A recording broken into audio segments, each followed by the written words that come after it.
మోసం చేయకుండా మనం ఉండాలండి, కానీ మోసగింపబడకుండా కూడా జాగ్రత్త పడాలి.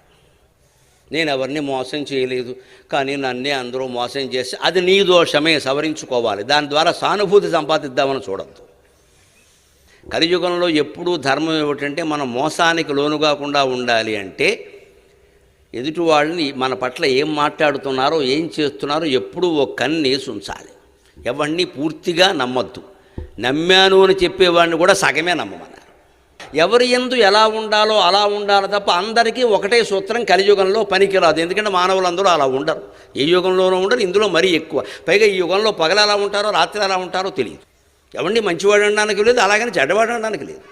లోకమంతా చెడిపోయిందంటే మీరు గమనించండి. ఒక 10 ఏళ్లుగా గుళ్ళల్లో పూజలు పెరిగాయి, తీర్థయాత్రలు పెరిగాయి, పూజలు పెరిగాయి, అన్ని హారతులు పెరిగాయి, ఇలా ప్రవచనాలకు జనం రావడం కూడా విపరీతంగా పెరిగింది. కానీ ధర్మము నీతి పెరిగిందని చెప్పగలరా మీరు?